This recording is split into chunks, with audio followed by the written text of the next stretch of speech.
என் புருஷனை நான் பாக்குறதுக்கு நீங்க யாரை அனுமதிக்கிறதுக்கு? என் புருஷனை பாக்குறதுக்கு எல்லா உரிமையும் எனக்கு இருக்கு. இப்போ சிவா ஹாஸ்பிட்டலுக்கு ஒரு குழந்தை வந்திருக்கும் காயின் வந்து முழுங்கிட்டுன்னு சொல்லிட்டு. பட் வந்து எண்டோஸ்கோப்பி வந்து ஒர்க் ஆகாத காரணத்தினால வந்து பார்த்திங்கன்னா சிந்து வந்து அந்த குழந்தைய வந்து தலைக்கீழ போட்டு தட்டுறாங்க. தட்டினோடனே அந்த காசு கீழே விழுந்துருது.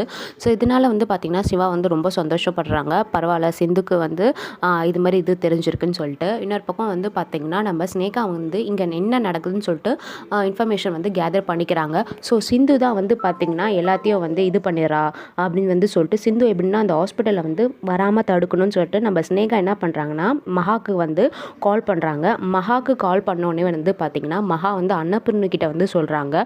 அன்னபூர்ணி வந்து பார்த்திங்கன்னா சிந்துவை கூப்பிட்டு வச்சு உன்னை யார் வந்து ஹாஸ்பிட்டலுக்கு வந்து போக சொன்னா, உனக்கு இங்கே தங்க இடம் கொடுத்ததே பெரிய விஷயம், உன்னை வாட்டி நீ போனேன்னா இந்த வீட்லேயே உனக்கு இடம் கிடையாது அப்படின்னு வந்து சொல்லிட்டு இருக்காங்க.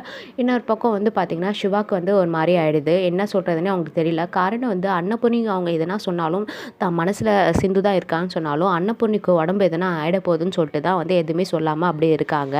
ஸோ வெயிட் வந்து பார்க்கலாம். சீக்கிரம் வந்து நம்ம சிவா வந்து வாயை திறந்து பேசணும். அவங்க மனசில் வந்து சிந்து தான் இருக்காங்களான்னு சொல்லிட்டு கூடிய சீக்கிரத்தில் சொல்கிறோம் நம்மளாம் எதிர்பார்க்குறோம். இன்னொரு பக்கம் வந்து பார்த்திங்கன்னா நம்ம இசைக்கும் காயத்ரியோட போர்ஷன்ஸ் வந்து காமிக்கிறாங்க. ஸோ இசைக்கு வந்து நல்லவங்க மாதிரி காயத்ரி கிட்ட வந்து நீ வேணா செல்லியனே கல்யாணம் பண்ணிக்கோ, நானே ஹெல்ப் பண்ணுறேன் அப்படின்னு வந்து சொல்கிறாங்க.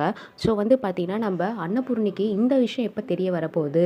ஸோ இதுக்கெலாம் காரணம் வந்து மகா தான். நம்ம காயத்ரிக்கும் இசைக்கும் நடந்த கல்யாணத்தில் வந்து பிரச்சனை பண்ணதே மகா தான். இப்போ மகாவை வந்து அவங்க எப்படி ட்ரீட் பண்ண போகிறாங்கன்னு சொல்லிட்டு அதையும் நம்ம வெயிட் பண்ணி பார்க்க வேண்டியதாக இருக்குது.